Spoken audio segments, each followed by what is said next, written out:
Hello, dear listeners. It's your host and game master, Brian. I wanted to share some super exciting news with you. When our latest mystery wraps up, we will officially be at the halfway point for our first season of the show. To celebrate, we are hosting a Q&A with the show's cast, and we want to hear from you. Yes, listener, you! So, if there's anything you want to know, from how a specific cast member came up with their character, to how we got into RPGs, or even some of our show's, to date, unsolved mysteries, send us your questions. You can email them to old.seattle.pod@gmail.com, post your question directly on any of our social media sites like Facebook, Twitter, Instagram, or Threads, or even send us a text message via the link on every episode. Don't forget to include your name and anything you'd like us to shout out when you submit your question. We cannot wait to hear from you. Now, I'll let you get back to the episode.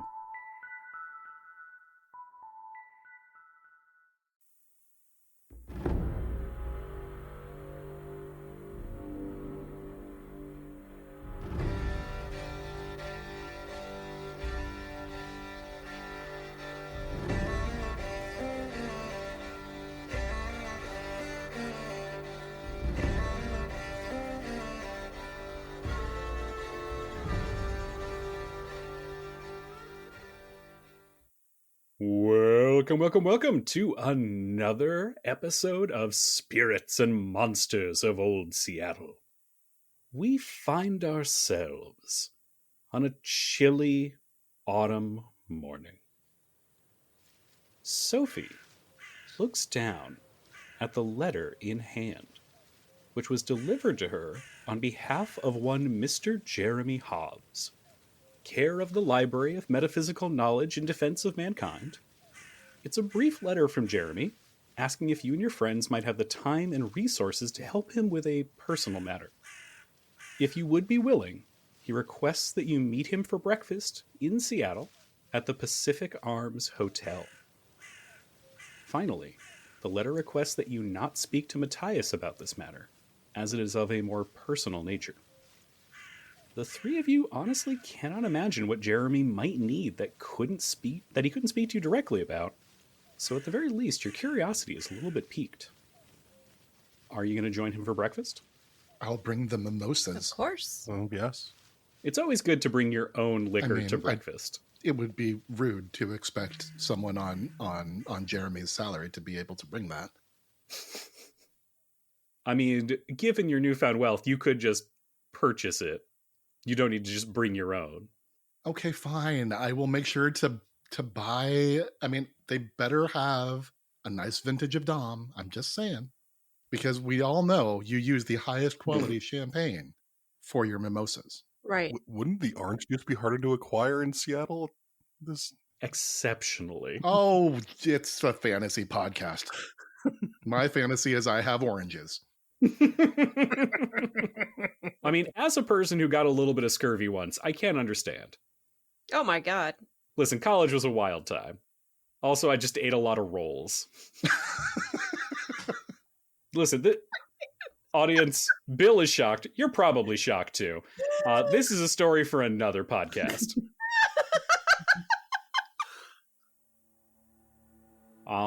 So, the three of you journey from Ballard and head to the Pacific Arms Hotel.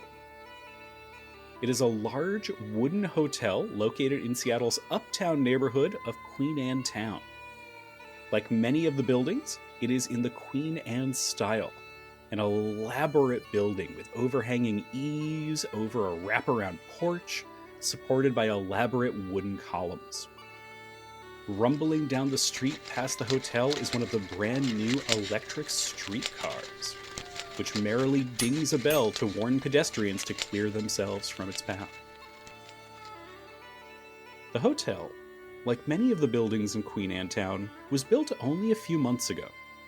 Everything still smells of fresh-cut wood and the pleasant aroma of warm cooking foods in their kitchen. There are several occupied tables on the outdoor veranda, and waitresses bustle about bringing plates of eggs and piles of flapjacks, as well as hot coffee to the patrons. A hot coffee sounds awful nice as you look up at the heavy gray clouds overhead, which occasionally release a light drizzle of rain. Not seeing Jeremy on the veranda, you head inside. In the hotel's lobby, you spot Jeremy at a table engrossed in a newspaper. It takes a moment once you reach him before he can pull himself away. Oh my! I'm so sorry. I didn't notice you one bit. It's just this news story from New York. Have you heard about it? A ship bound from Bergen arrived in New York without a single living soul on board. All dead. Several hundred souls perished in the crossing, which took months when it should have just been days. I bet it was a Vossen. But I'm getting off track. Thank you for coming out. Please, have a bit of coffee. I have, a personal matter I was hoping to ask for your help with. A friend, a very dear friend, has been falsely accused of a crime. I know she's innocent, but I need help proving it, and there may be something more going on. Oh, sorry, I'm getting ahead of myself. First, coffee. Despite being in a restaurant, Jeremy hops up to pull out each of your chairs and pour you Jeremy. coffee. Very kind of you. Dedication. Lucius takes out his flask and pours a little bourbon into his before putting it back. Of course he does. The group of you gets settled, and Jeremy kind of looks over between the three of you. So I need your help. A friend of mine, a very dear friend who I care very much for. Her name is Akane Sato. She has been accused of several crimes. She's been accused of vandalism, destruction of property, and kidnapping by her employer, Edward Kilbourne.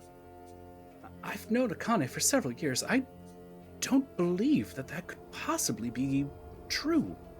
I suspect that she is being set up for this, given that she works as an organizer to try and unionize the railroad employees. Can you tell us at least in brief, summary of the entire situation? What is she accused of vandalizing? Well, apparently there's been a great deal of destruction at the site of a recent railway construction that's being worked on across the way from Seattle.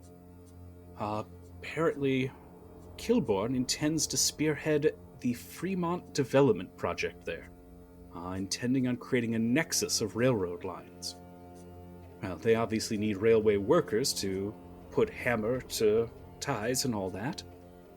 However, apparently, the foreman has been kidnapped, or maybe disappeared, and apparently Akane has been blamed for it. The foreman of railroad project. Mm-hmm. I'm assuming he must be a man of no small stature. How can people expect this Akane to have kidnapped such a person? Well, she is of no small stature herself. Working on the railway line for years certainly builds up some strength. But I suspect that... Oh, yes, Julian? Oh, I was just going to say, I've taken a sip of the coffee and found it not quite up to par, but that's all right. And I just kind of look over the top of my glass at him, or of my mug. It seems a bit odd that somebody goes missing and the first instinct is kidnapping. We sure he didn't just, I don't know, get drunk, wander away? There are many people who just quit the area. Doesn't seem that far-fetched to suspect that instead of something nefarious. Well, I think given that Akane has been quite vocal about pushing for unionization amongst the workers, has led them to blame her for this. I don't know all of the details, but I don't believe that she would do this. I think Kilbourne is just trying to find a scapegoat. How... You say she's been trying to organize a union. How vocal has she been? Quite. She is a outspoken critic of those with power. And I imagine Kilbourne hasn't been too pleased with this. Has he given any other kind of reaction apart from accusing her of the foreman disappearing? None that I know of specifically. He's also the founder of the Seattle Electric Company, so he is a man of wealth. I don't know if he's directly involved with the project so much as letting his foreman and some other people run it. Mm. And any word of the Pinkertons? Back east, they were commonly used to rouse the organizers and caused so discourse amongst the workers. Jeremy shakes his head. Not that I've heard yet, and I certainly hope not. I've heard some terrible stories of what those strikebreakers do. It wouldn't surprise me if that turned into a bloodbath if they showed up. So what exactly is it you need from us? And I kind of look around, kind of under my breath. You know what we investigate. This seems more a matter for, I don't know, police, private detective. Why come to us? Well, that's part of the problem. Given the money that Kilborn has, the police are already doing his bidding. Like you said, a man might simply walk away, but they're already saying it's a kidnapping. In fact, a bunch of Seattle luminaries, let's say, are already heading out to Aberdeen. Apparently they're going to bring in a judge named Edmund Smithers to try and make a speedy proceeding. Jeremy, please rest assured we will not allow this to happen. I don't know who these people think they are, but they have trifled with the wrong person with the connections to back her up. So what say we take on a pillar of Seattle society? I arch a very well manicured eyebrow at this. I mean, as much as the law seems to be jumping to a conclusion, I mean, Sofie, maybe, I mean, do we... There is something else. Yes? Well, Akane has the sight. Ah. She's able to see the Vossen. Now, she didn't mention seeing anything around the camp, but she did say that things had been feeling strange lately. I wonder if perhaps this disappearance could have something supernatural going on. Maybe not. Maybe it's nothing, but maybe it is. Well, we could certainly have a look at the site, I suppose, and see if we notice anything.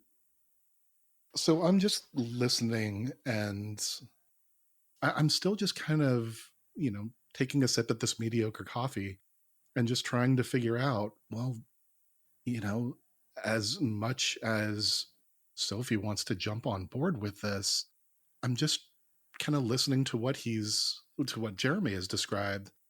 And I'm kind of thinking, well, she is a known loudmouth. She's messed with somebody with a lot of power.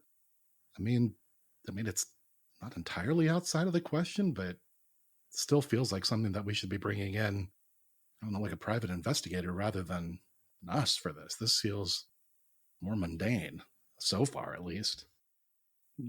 Jeremy, have you heard anything about what evidence they have against her? I mean, apart from being accused, there must be something there if they're going to try and railroad her through the system.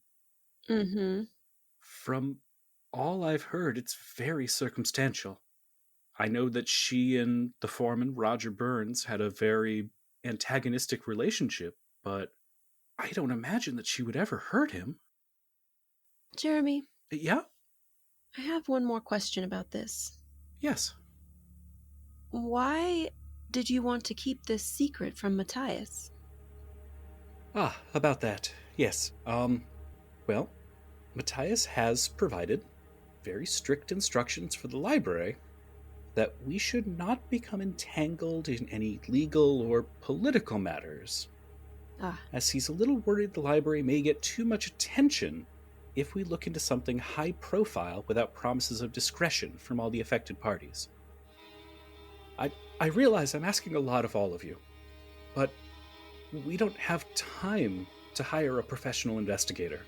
Certainly not one who's going to go and look into things. And if there is something supernatural here, something that could cause train tracks to get destroyed and ripped apart, vandalism on that scale, well, I don't think a person could do that. Not easily. So you're saying this destruction of which Akane is being accused is something that is perhaps not outside the possibility of her doing herself, but it sounds like it might be a bit of a stretch. Absolutely. Okay.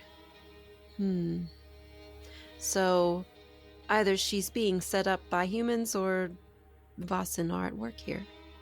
Well, or there are multiple humans involved in destroying the rack or Right. the rail.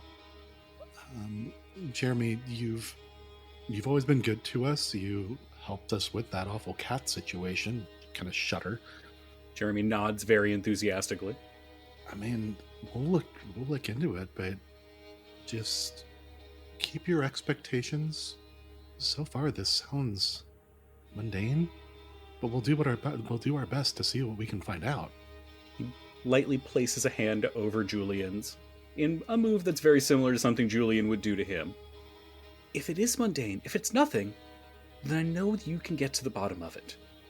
But if it's something more, it could be something more. Jeremy, if it is mundane, as you say, and Akane is being set up and arrayed against the powers of Seattle corporate society, you can be assured that we will, well, I shouldn't say we, I personally can call upon some of my contacts. I know several very talented solicitors from my time working at the university in California, and I am happy to call upon them if we need to do so, because we well know that people like this are able to have the law at their beck and call, and so we'll need to do everything we can to support her if that's the case. Jeremy nods very enthusiastically. Just let me know anything that I can do to help. Well, I suppose the first thing is to go to the site and see if Yort starts sneezing. Before we leave, Jeremy, do you happen to know the home of the foreman who disappeared? Well, there's a whole workman's camp that most of the railway workers live in, over in the Fremont development. I know that Akane is being held at the Seattle courthouse. I guess if you can come up with a legitimate reason, like acting as her solicitor or trying to do a newspaper interview or something, you might be able to talk to her. But otherwise, it might be best to try and start at the workman's camp. Yeah, I agree. I think that might be the best place to start. All right, so are the three of you going to do some preparation? I make sure to pick up the bill before we leave, but otherwise, yes. I thought we weren't at our house. I don't pick up Big Bill. Big Bill picks up me. Just scoops you up in them big old arms. Feel so safe.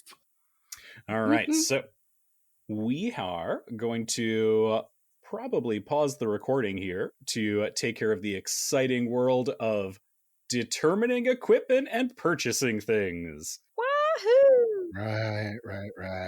Yay! So we will wrap up that and jump back in.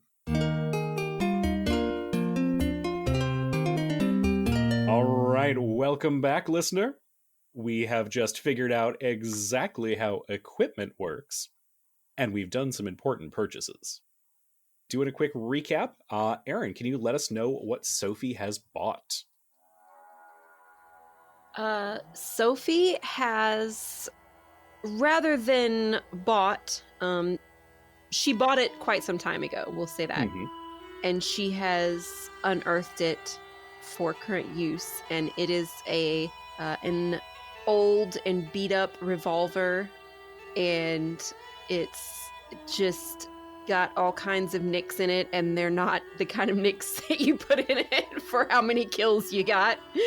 It's just quite battered, but it was something that helped her feel safe a long time ago, and she has dug it out of the bottom drawer to sort of dust it off and Mhm. clean it up and use it for this mystery.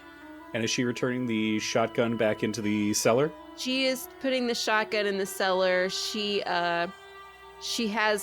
not overcome with guilt about the orderly, but also it was kind of a lot. And so she's like, maybe we'll just retire this for the moment. She needs a more refined weapon from a more civilized age. Yeah. She only needs one hole, not like 17 holes in her enemies. Mm-hmm. And Bill, what is Dr. Jensen bringing with him on this mystery?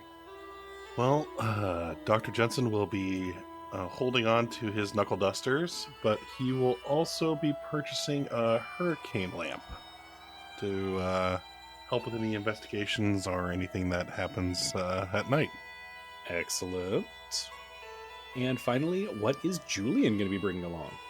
Well, hearing about how we may need to be going undercover, he looks at his costumes and decides, you know what?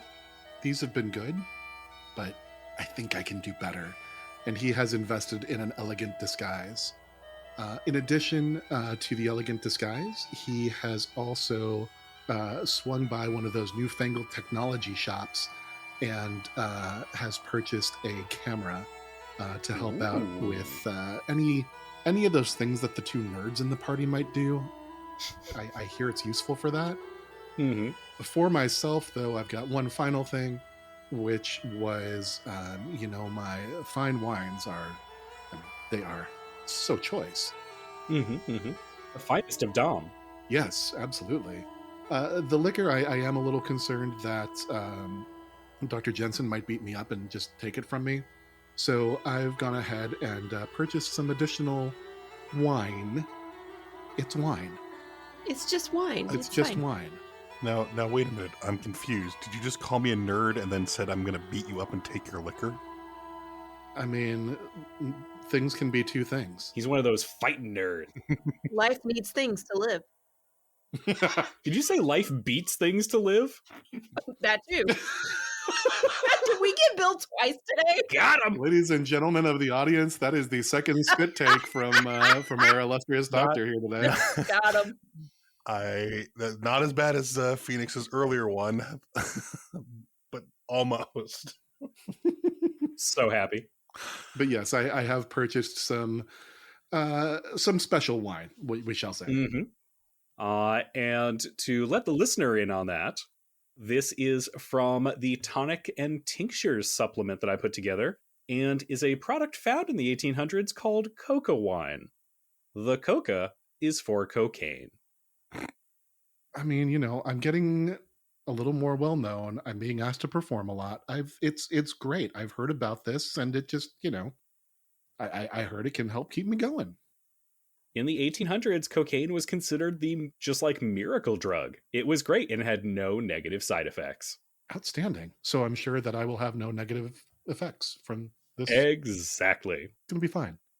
Also, dear listener, we might be exploring the addiction rules that I put together. We'll find out together. Come on now. If there is anyone in this party who is so not driven to excess and addiction, I mean, it's not going to be me. I'm looking forward to testing these rules with you. Yeah, no, that's going to happen. All right. The three of you had traveled briefly back to Ballard, had done a little bit of shopping, a little bit of restocking, picking up some items and dropping some things off. You are then able to board the Mosquito Fleet and head to Fremont. The workman's camp is pretty easy to find. It is a massive sprawl of tents across the areas in Fremont. As you head that way, a low din and murmur of conversation seems to fill this makeshift camp, no matter the hour. There are always people who are coming and going from this kind of sprawling tent city, talking and laughing and bullying and sometimes even loudly snoring. Tents and a few makeshift shacks spiral out from the only complete structure in the camp, a cozy-looking log cabin. Smoke floats from the smokestack atop it, and warm firelight spills from the doorway. Muddy paths wind between the tents and lean-tos, but all roads seem to travel inwards to that long-sided structure. A slumped figure leans next to the door against the building's front wall, wrapped in layers of mud-covered flannel. She raises up a tin cup to anyone who walks by her. You see a workman strolling towards the door drop a few pennies in, before reaching up and slapping a wooden sign hanging above the door, showing a beer mug and 2 crossed railway hammers. What are y'all going to do? Well, we probably need to find out more information about what's gone on. Yeah, I mean, I feel like if she's pushing to unionize, normally the workers are at worst, ambivalent about it. Many would probably be curious. Stop trying to knock my potatoes in the floor, you little bastard. And she's referring to her cat there, ladies and gentlemen of the audience, not Julian. Just Julian knocking potatoes around a plate. You also leave my potatoes alone. Is that what we're calling them? Quit slapping my potatoes. So anyway, my point was that the workers probably have a neutral to good opinion of the whole, of what she's pushing. The managers, foremen, etc., and higher probably have a shitty, neutral at best, probably negative opinion of that. So I guess what I'm saying is I kind of want to gauge the vibe of the people in here, but I want us to be cognizant of which people the vibe we're gauging, because Well, I mean, we don't necessarily know that the workers would be on board with this. I mean, separating Julian from Phoenix, for all we know, they could be not supporting it because union dues. Yeah, I don't know. I feel like, I mean, the question is, I mean, what are we trying to do here? I mean, are we just trying to find out about the event? Has anyone seen what's his name here? Yeah, I think Roger Burns is the name of the foreman. Thank you. I've got it written down there somewhere, but I couldn't find it. I think it's probably good to both find out more about the situation around the disappearance of Robert, as well as Robert's. Man, No, Bill said Roger. is it Roger? Yeah, You said Roger. I thought it. Oh, I'm sorry. I thought you said Robert. I thought you said Robert too. I heard Roger. I'm willing to believe you, Bill. You got the name this one time. I said Roger, and then all of a sudden people are like, "Oh, it's Robert," and I'm like, "Wow, I biffed that off the bat." I'm sorry. I thought Brian said Robert. Oh, Nope. Oh, I thought Bill said Robert. wow. We're all hearing it's different. Okay, so it's Roger Burns. So we need to find out more about Mateus. And All right. So, all right. Let's just get this out here. So we've got Roger Burns. I've got written down Akane Sato, and then was it Edward? Edmund. So it's Akane Sato, Sato. Sato. Edward Kilbourne is the top boss. Roger Burns is the foreman. And then Edmund was the judge. Yep. What's his last name? Edmund Smithers. Smithers. Did I notice that I did a Mr. Burns and Mr. Smithers until this moment? No. It was a surprise even to me.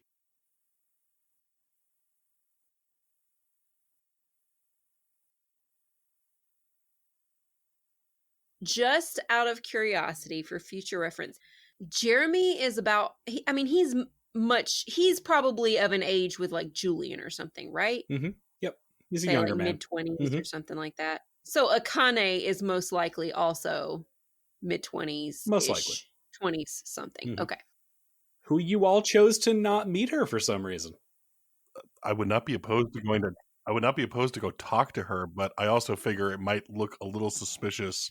If we immediately go talk to her instead of... Well, given that it seems like they're trying to railroad her and that they're bringing in a judge specifically for that, I would suspect at least that They're they're trying to railroad her. That was great. I was waiting for someone to notice it. That was the best pun not intended. It was the second time you said it. Yeah, that's really good. Wow. So It's just innate. It's don't do that. the puns are innate. I swear to God.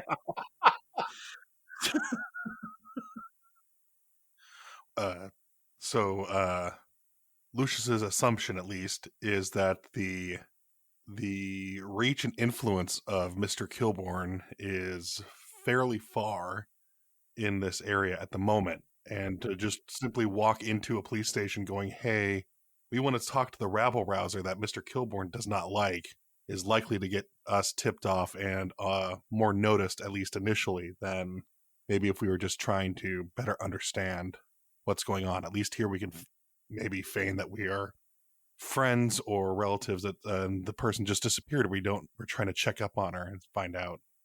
Now, do you share these concerns with the group?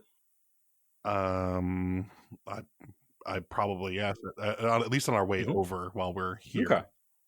Can I get a learning test from everybody? Well, out of 6 dice, I have 1 success. Out of 3 dice, I have 1 success. Show off. Always. I mean, that is not a surprise. Yeah. Out of 9 dice, I had 1 success. All right. The 3 of you, as you're kind of chatting, do all come to the same conclusion.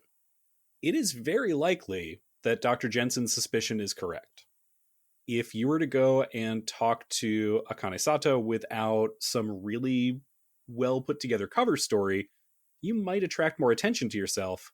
But the one thing working in your favor right now is most of the upper-ups are actually out of town.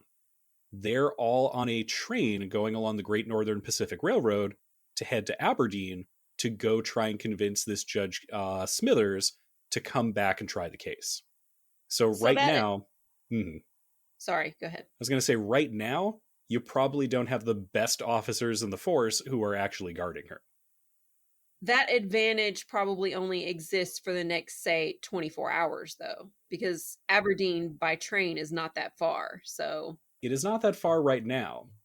At the time, we didn't have direct train lines, so you actually had to go on a pretty looping trip to get out there.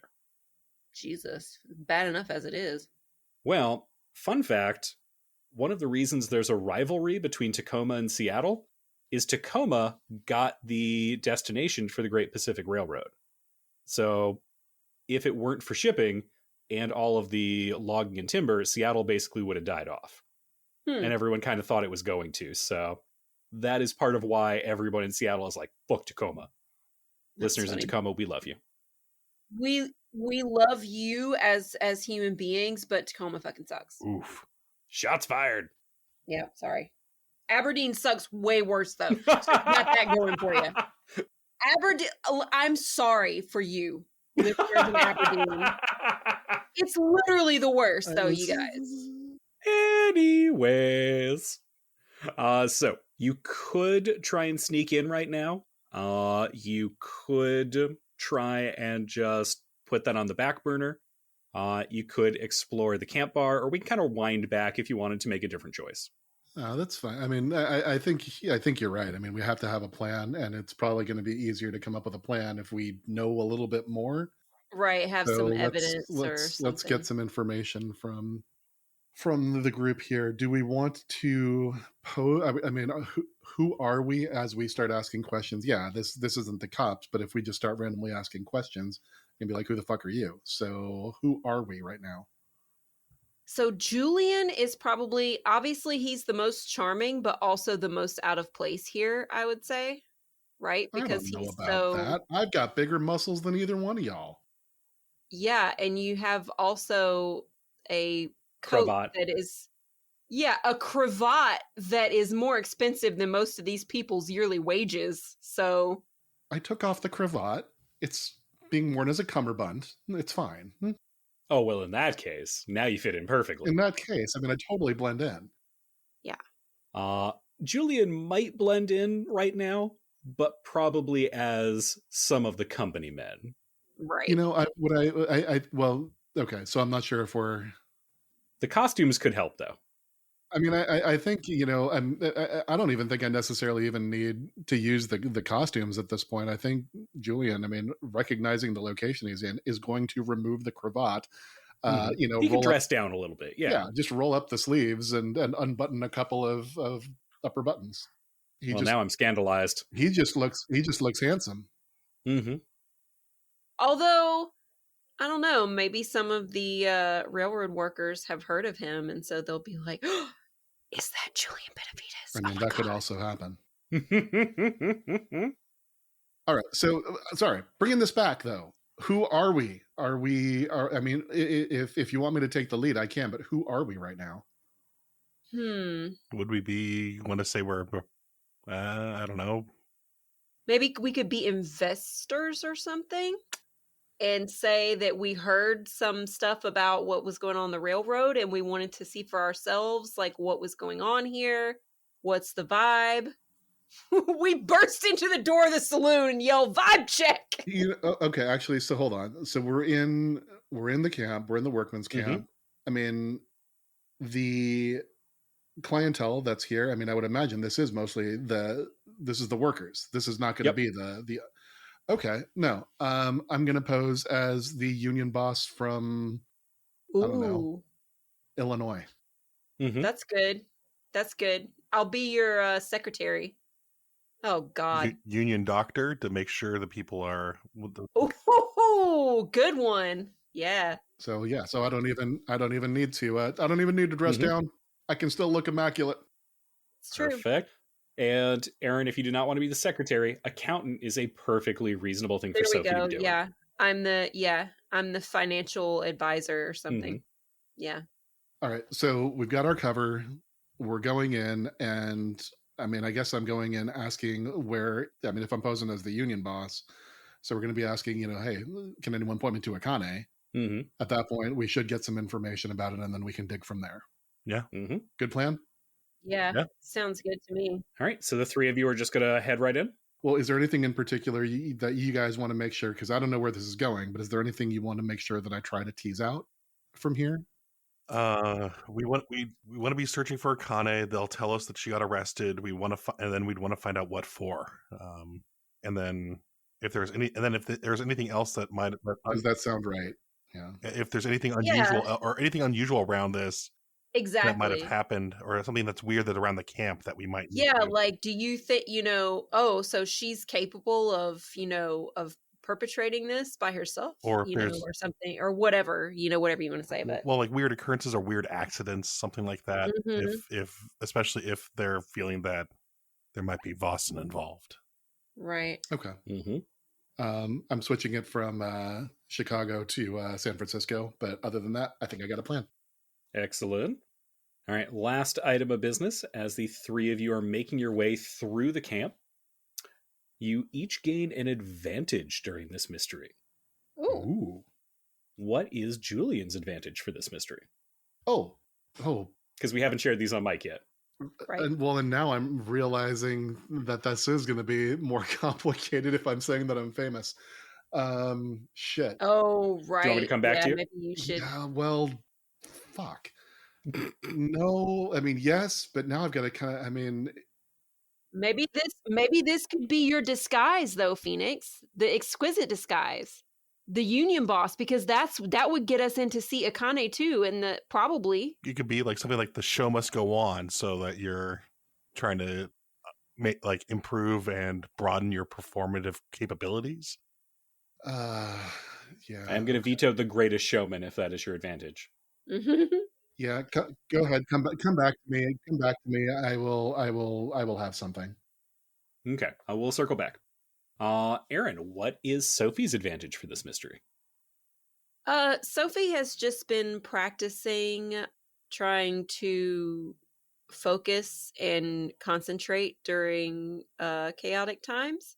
And so her advantage is Mind Palace. And whenever, if there's a lot going on, or she's trying really hard to remember something or comprehend something or something like that, she can just take a minute to sort of look inward and focus a little bit and figure it out.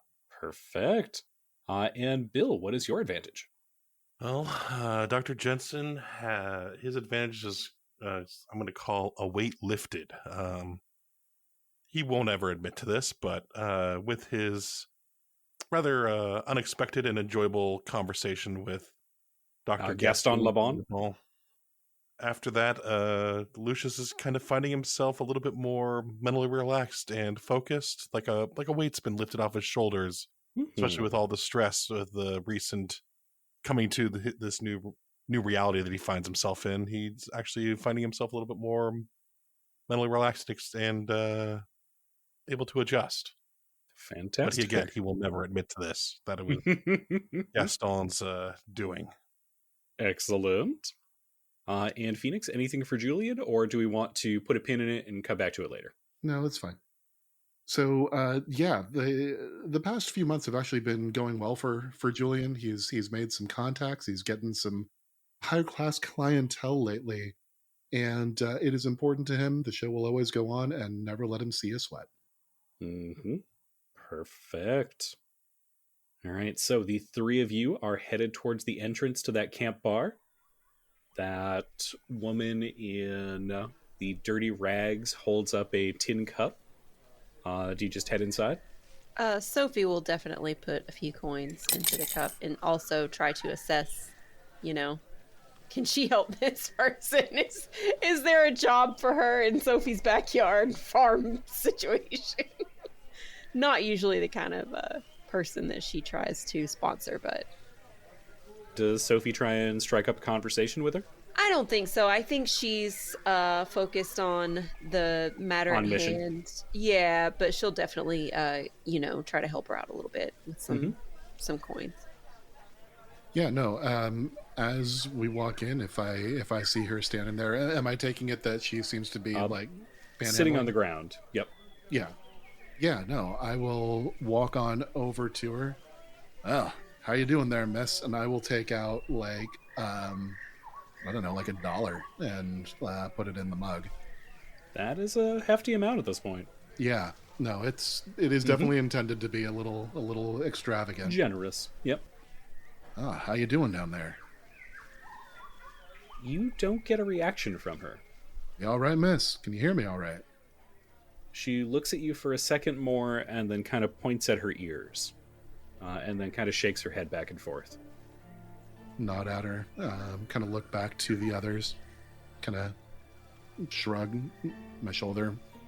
Well, I turn back, kind of tip my hat to her, and we'll continue on inside.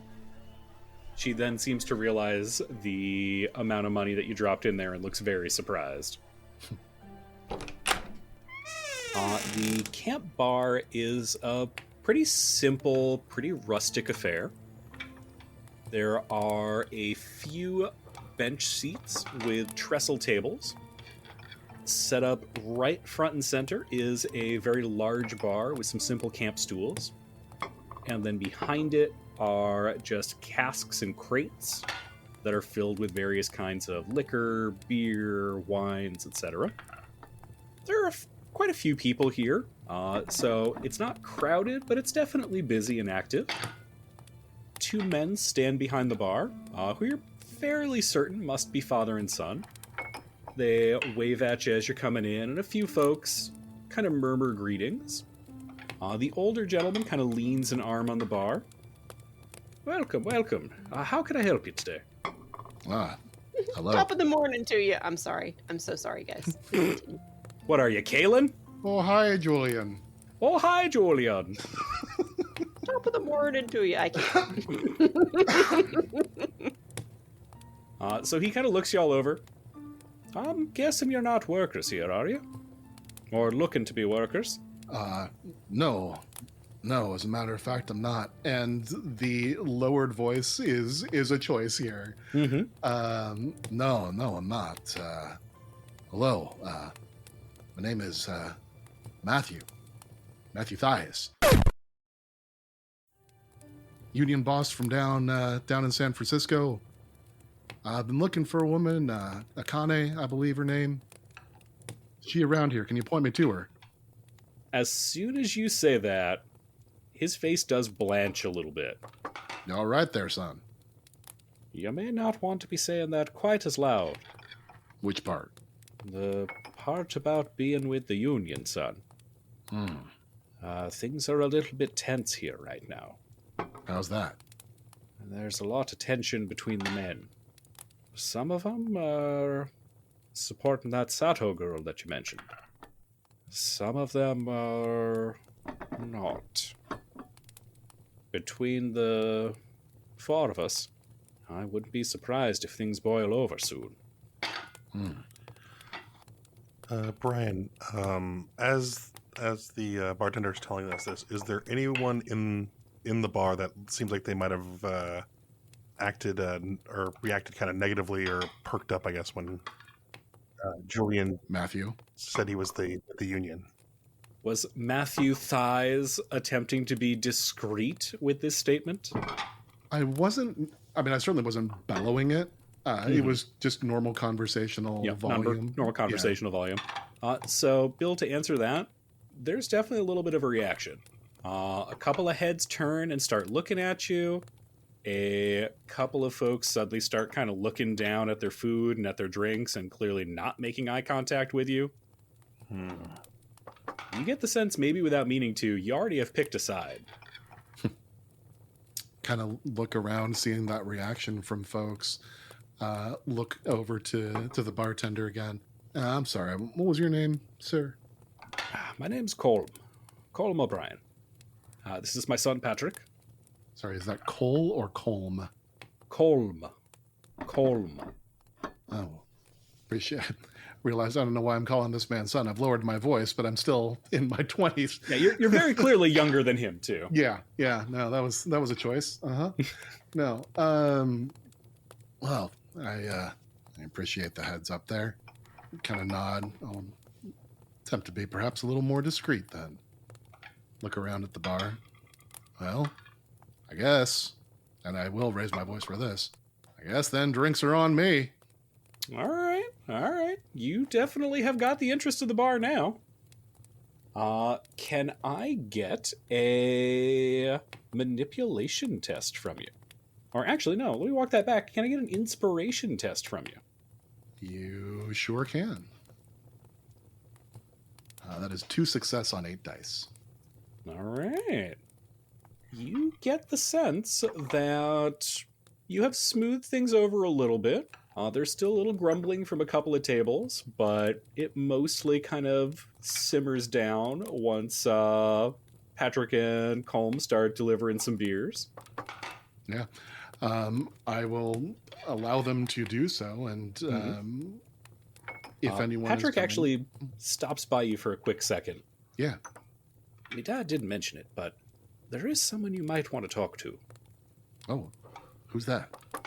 Well, he's a bit of a company man, but he mostly tends to stay neutral in things. In the back corner there, a gentleman named Fester Flaghorn. He's the chief technologist and researcher here, trying to work on the electrical cars. A bit of an odd bird, but he is an all-right sort. Well, thank you for that information, Patrick.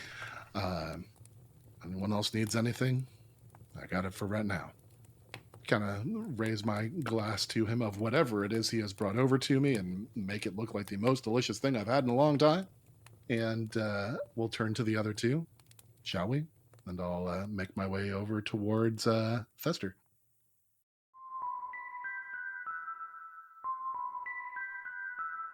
Hello, dear listener. It's your host and game master, Brian. I have a new actual play podcast I want to share with you that I think you are going to love. Take a moment and imagine a fantasy world where cyberpunk chrome and magic live side by side. We follow a story of 4 individuals surviving day to day and trying to make ends meet as they do jobs that monolithic megacorporations don't want to dirty their hands with. Now, for the shocking twist, this isn't Shadowrun? Instead, it's Big Campaign Stories, an actual play series that follows a team of repossession specialists from Bold Requisitions, working to fulfill contracts and get back forfeited or stolen items.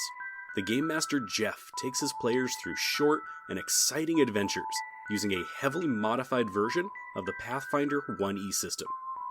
Just listen to an episode or two and you will be hooked. Speaking of giving it a listen, here's Jeff to tell you a little bit more about the show.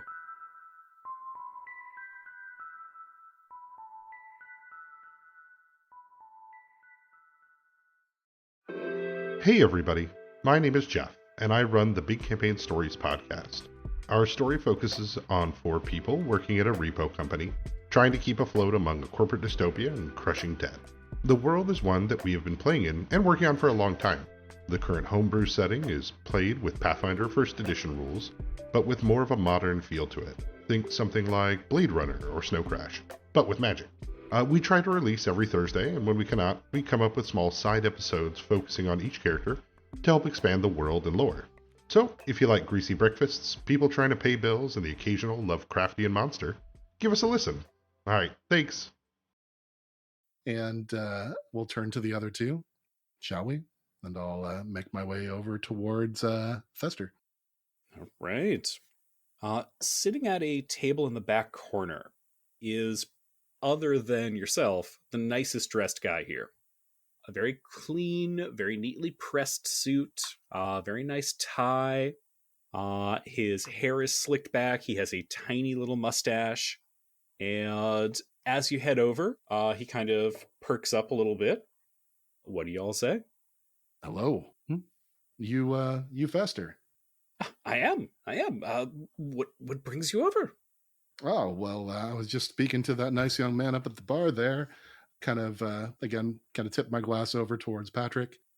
Yeah, it was just, we're kind of in the area. We were looking to find out a little bit about, I was trying to find a colleague and friend of mine, Akane. You don't happen to know her, do you?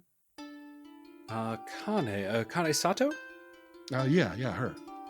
Oh, that's been a terrible business. Here, have a seat. Have a seat and join me. Sofie is not talking. She's not going to say anything during this whole thing. She's got some little glasses on or something from one of her multitude of pockets, and she's just writing in her little notebook. And, when people say stuff that seems like questionable, she'll sort of like look at them over her glasses and then write stuff down. And just write it down. Fester Flaghorn enthusiastically introduces himself to the lot of you. While you attempt to steer the conversation towards Akane, you find that it takes only the slightest bit of encouragement to get Fester talking about other topics. Most notably, the plans to make Fremont the center of the universe. They are going to make it a nexus point of multiple train lines so that everyone's got to pass through Fremont. Jokes that did not age well. Actually, I'm curious. Is this a real thing? Or yeah. This is the actual history of Fremont. Also, if there is one thing Fester is even more excited to talk about, it is his personal idol, Nikola Tesla. He is so excited to talk electricity with you all. Can I get a learning, vigilance, or observation test from each of you? I think Sophie's persona definitely probably cracks a little bit because she's a huge fucking nerd. So she's, yeah. Like, Sophie's actually engaging with this. Yeah. And the others are like, can we talk again about the thing we asked about? And Sophie's like... So much for Sofie staying silent and looking disapprovingly over her glasses? Pretty much, yeah. Yeah, it was until nerd shit happened. Okay, you said vigilance, observation, or what? Learning. That is 1 success on 7 dice in observation. Okay. That is 1 success on 6 dice in learning. So 2 successes on 9 dice for learning. All right. That is enough for each of you. He is talking at about a mile a minute and just getting more and more excited about talking about the inventions of Nikola Tesla, talking about the plans around electricity that he's working on here in the Fremont Development Project. They're going to work on not only powering the streetcars with electricity, but being able to use the electricity from the streetcar to provide free electricity using alternating current to the homes in the area. And he is just over the moon about this. You're all able to keep up fairly well in different ways, either paying attention to the conversation, reading the kind of cues even if you don't quite follow it, or just actively engaging with the topic. By the way, had any of you failed, you would have gotten the exhausted condition, because this guy can be a little much. But he is just like so happy to talk to you all, and you finally manage to slowly wrangle his enthusiasm and golden retriever energy down. Oh, well, now I just love him. I know. Squirrel. So you were asking about something earlier. What was it? I almost feel like I should let Sofie make this inquiry, but I mean, fascinating topic there. As I kind of, roll my neck a little bit, stretching out some of the weariness from that long conversation of most fascinating indeed. Oh, I know. Oh, I could talk about it for hours.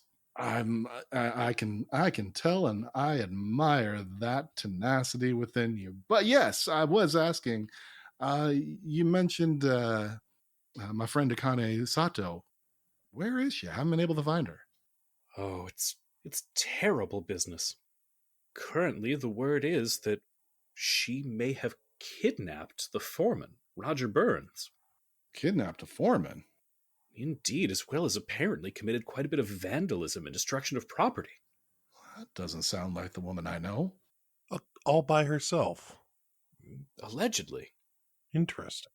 Allegedly. You have some doubts? Well, I certainly suspect some form of foul play or some ill fortune has happened to Roger. I don't want to go naming suspects without proof. That said, I do remember several loud fights between Roger and Miss Sato, and Roger wasn't exactly well loved amongst the workers here. He was a very rough around the edges sort of man. Could you maybe better explain what happened around this incident of him getting kidnapping? I'm assuming at one point he just didn't show up for the day. What was there any kind of event or anything around that? He was gone in the night. As I understand it, he had been seen a little bit earlier in the evening, and then didn't show up for a couple of meetings with me, didn't show up for anything here at the camp bar, which is quite unusual. He would typically come in for drinks and a meal in the evenings. There was no sign of him in the morning, and we found quite a bit of vandalism and destruction. His tent was torn up, his personal effects damaged. At the actual construction site, there was quite a bit of damage done. I can give you directions on how to get over there. That would be appreciated, but just to Of course. better understand all this vandalism happened in the course of one night. Indeed. And none of the other workers noticed that evening? No. Now, Roger's living quarters are set quite far away from the rank-and-file folks, so no one would have been close to where he was sleeping. And as for the construction site, well, we can't very well work in nights. We work for most of the summer nights, but once we get here into the autumn, it's a little bit tougher. Could you tell us what was vandalized or what was broken? Oh, yes, there was several train tracks that were torn up, there were railroad ties that were split and ripped up. There were several of those, what are they called? The big pins that go into the ground. The railroad ties? The spikes? I mean, the spikes? Spikes, yes. Sorry, those aren't part of the electrical system, so I don't really pay attention to them. Several of those were uprooted. Again, that seems rather a lot for just one person to pull and do in one evening. Mr. Flaghorn, with your knowledge of the systems here, and your knowledge, obviously, of physics in general, what sort of force would you say was required to bend the railroad ties? Well, that's a fantastic question. Certainly could be possible. It would take quite a bit of doing, but I imagine an organized group could do it if they were led by a particularly motivated individual. So several people would have had to be involved, and no one noticed anything. Well, I don't want to cast any aspersions, but if perhaps there were several people all unified in purpose and opinion, they might have agreed to not notice things together. I see. Okay, thank you for your expertise. Side note, Sofie is behind the scenes is like calculus woman meme trying to figure out how to get this man her contact information without outing their cover. She's like, I really want to chat with him about a bunch of this stuff, but I can't tell him who I am because we're undercover. Wow, that sucks. What is your, do you have an alias for this, either of the two of you? You know, considering that I went into the insane asylum with my own fucking name, I probably would do a different thing this time and do some sort of an alias. A likely story. Perhaps Angus Sophie's daughter.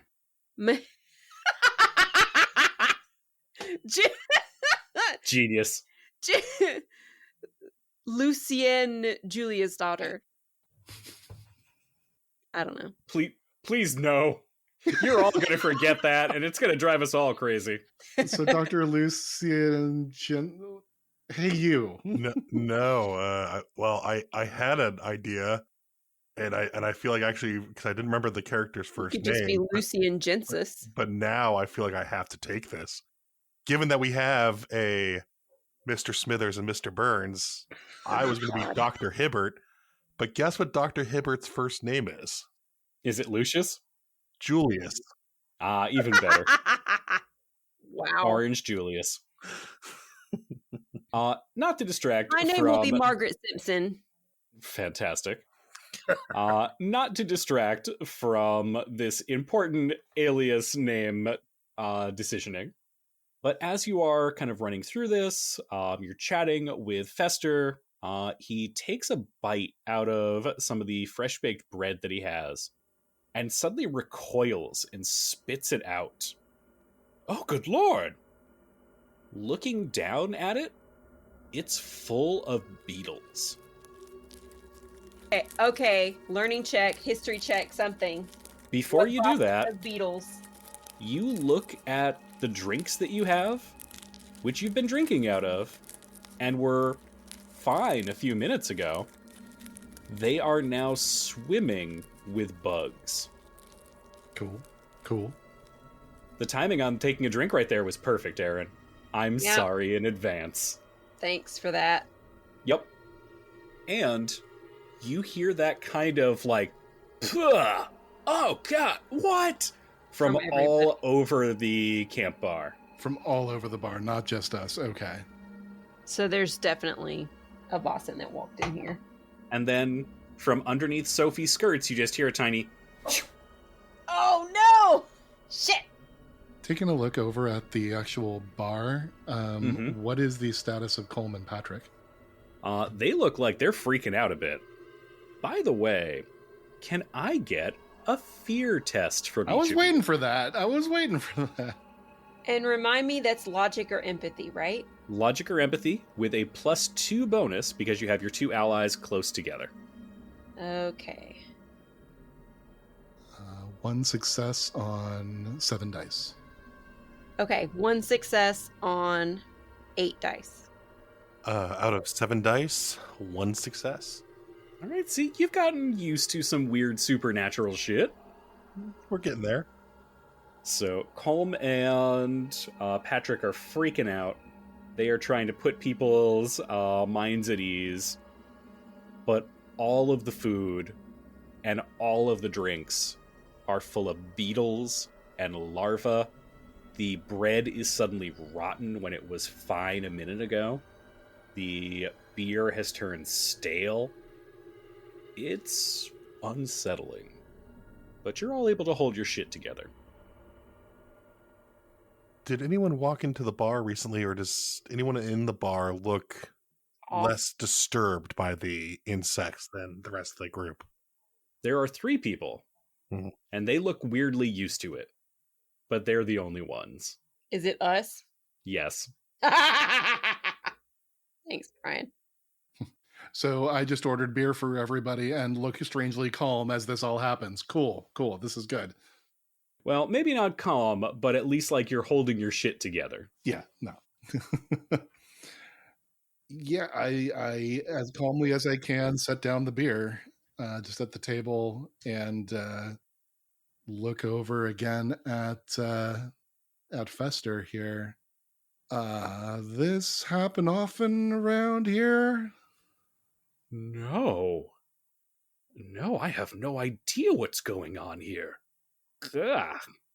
If you guys are okay with it, unless you want us to go a different direction, I think Sofie would look at him and like push her little glasses up and then write in her notebook and tell him that we've heard something about this at headquarters in San Francisco.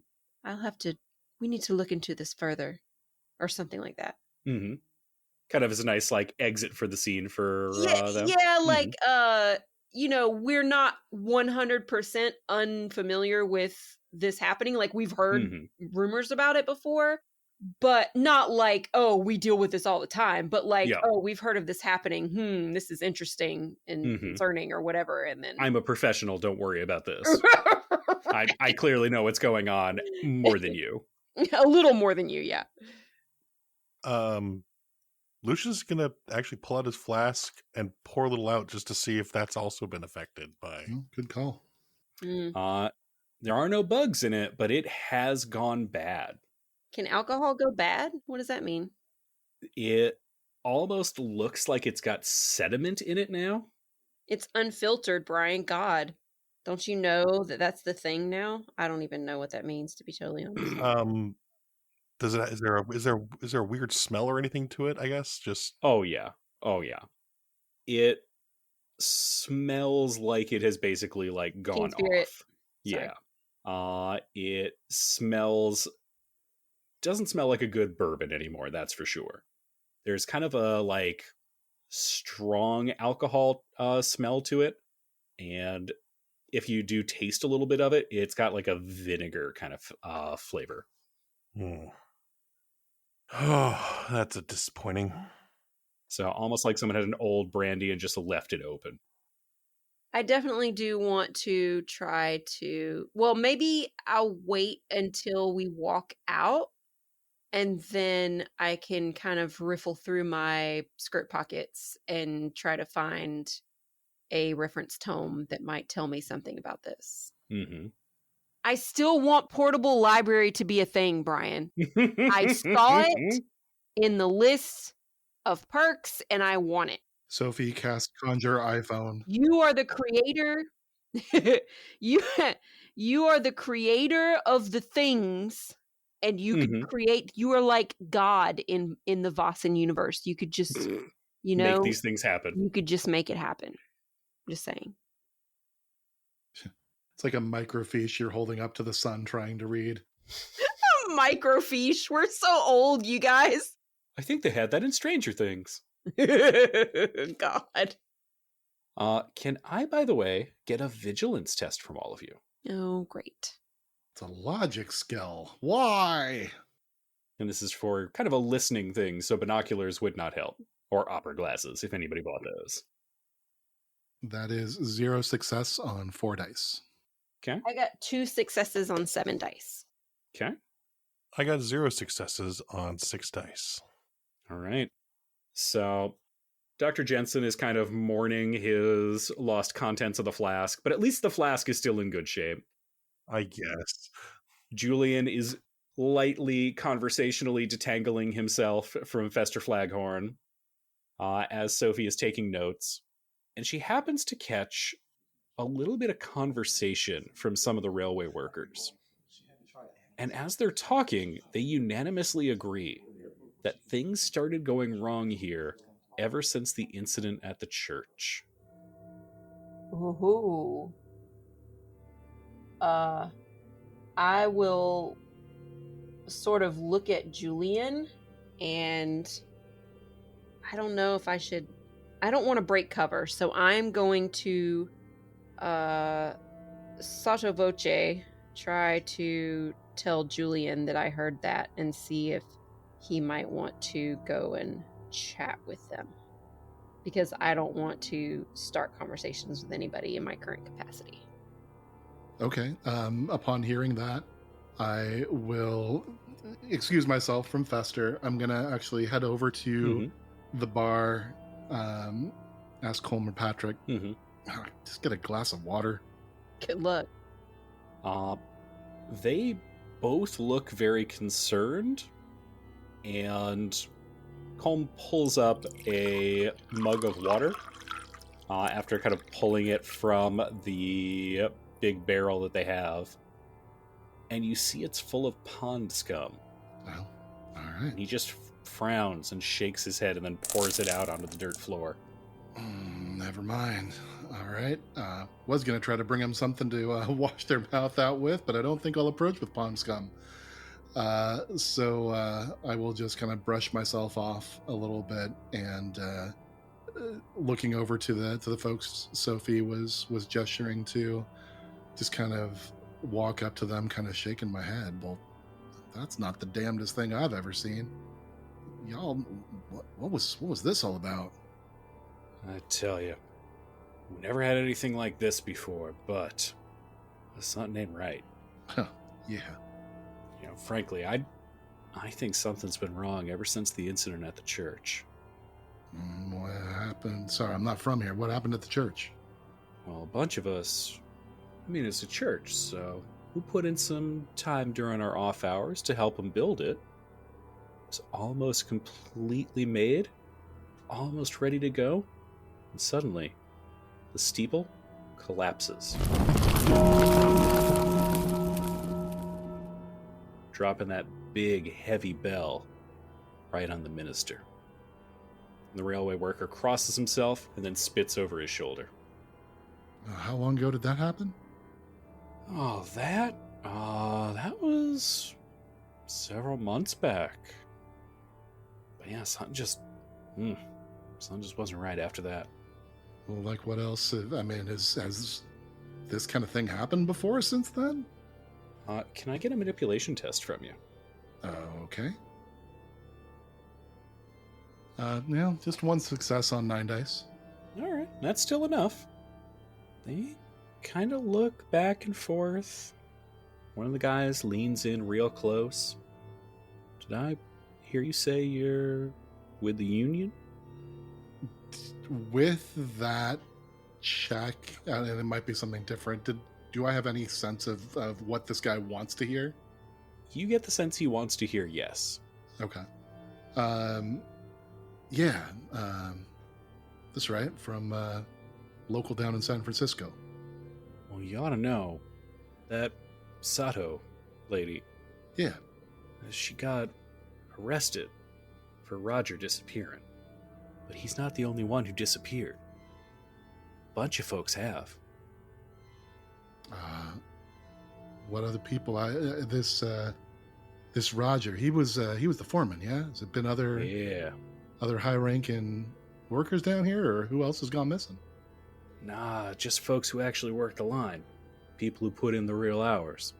There was John Miller who disappeared. There was Boomer Jack, and his friend kind of like taps him on the shoulder. Ichiro Yoshida.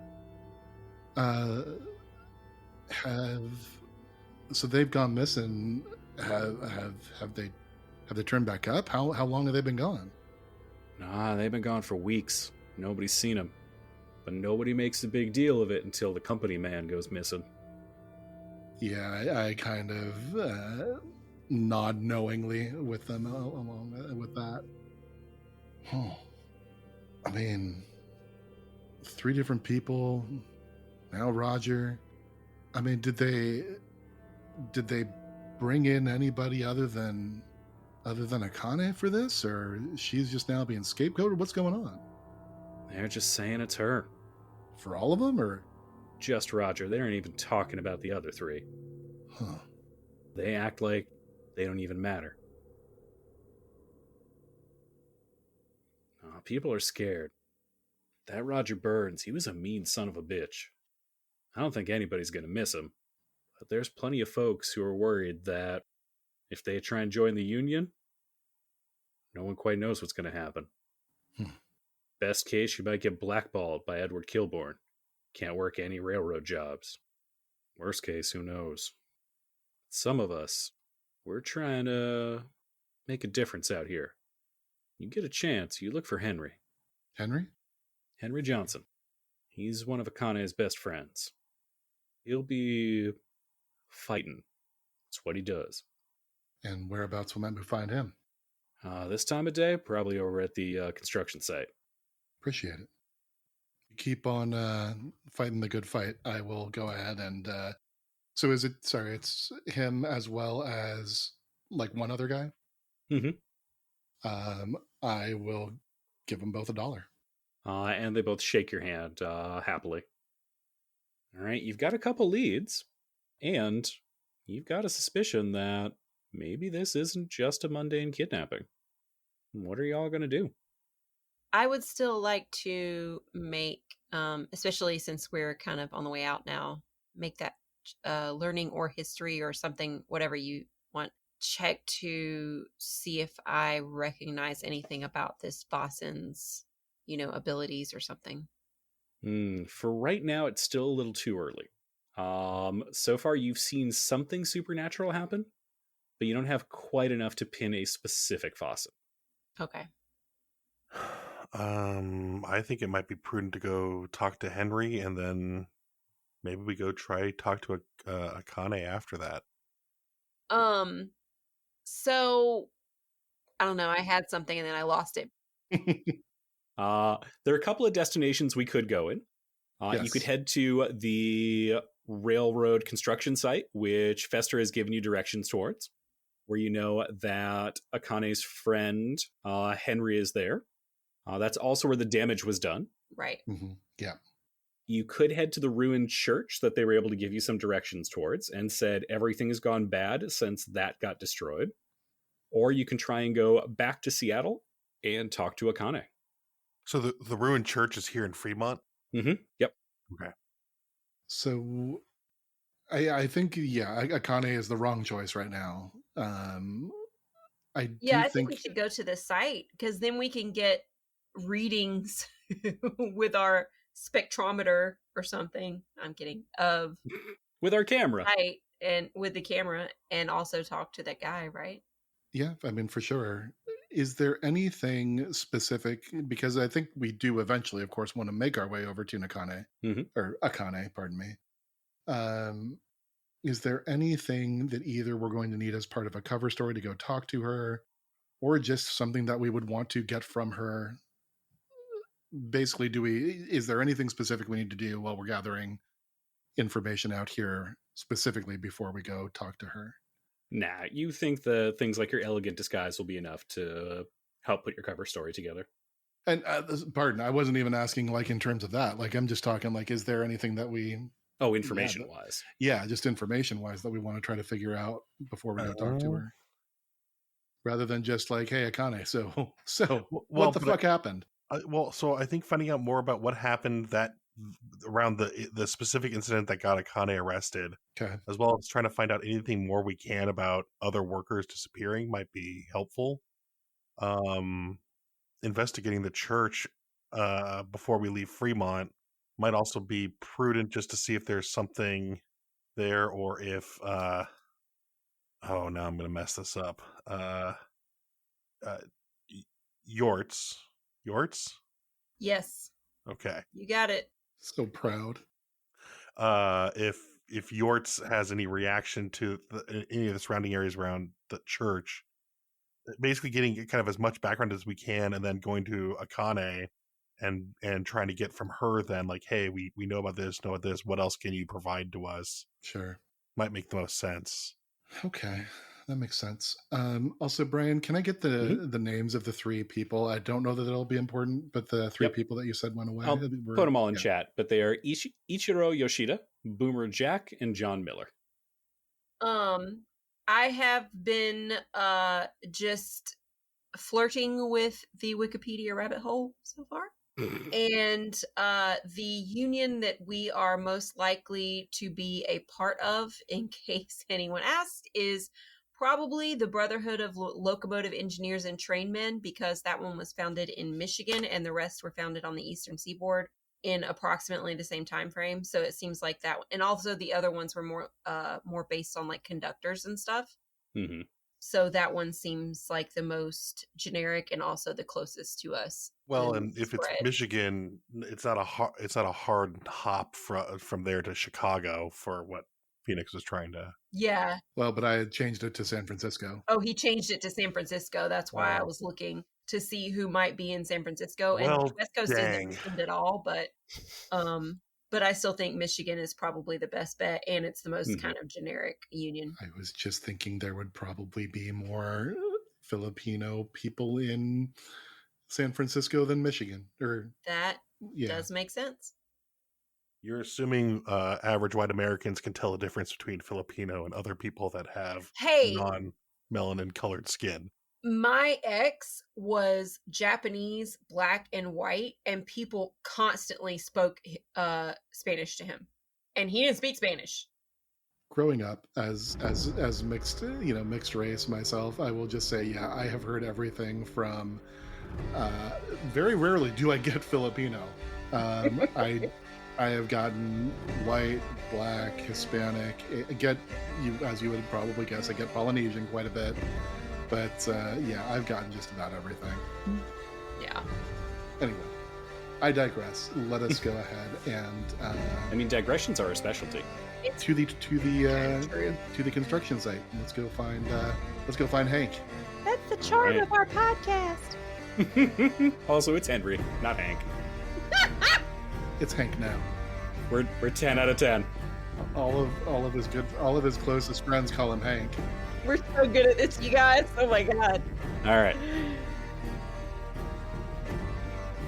The construction site is set far away from the workman's camp, ostensibly to prevent the noise and clamor from disturbing the workers' sleep. You personally wonder whether it could be louder than the din of the noise from the camp, which is likely going on at all hours. You walk down the central boulevard of Fremont, complete with several model houses to show off what the new neighborhood at the center of the universe will look like. While there are numerous lots that have been cleared, and some even have building materials piled up near them, there aren't many houses that have actually been built yet. It seems most folks are waiting until the railway is fully completed. You walk along this corridor of empty, cleared lots and hacked down tree stumps until it becomes apparent that you've reached the construction site. Metal rails have been laid down for streetcars, and a few poles have been planted that will run electrical cables. Yet for all the signs of growing industry, it's not the sound of ringing hammers or busy construction that catches your attention. You hear the sounds of people shouting and arguing, with a tense edge that lets you know violence may be only moments away. But we'll find out what happens then next time. What? We probably got like 10 minutes of content out of this episode. Oh my god. All I know is because of you two jackasses, I'm going to be fighting for the rest of this damn mission, whether it's Robert or Roger, in my mind now. Thank you for listening to this episode of Spirits and Monsters of Old Seattle. Our theme song is Myths and Legends by Robert Bruckmeyer, which is playing right now. Our music is by Andreas Lundström, and you can hear more of his work on the Sweden Rolls podcast. Link in the show notes. Our editor is Hannah Cheney. If you're enjoying this show, please take 2 minutes to rate and leave a review on iTunes, Spotify, or wherever you get podcasts. I know every podcast says it, but it really does make a difference and helps us continue to grow the show. Finally, remember the motto of the library. Fear gives way to knowledge. Knowledge gives way to wisdom. And wisdom gives way to the truth. Until next time.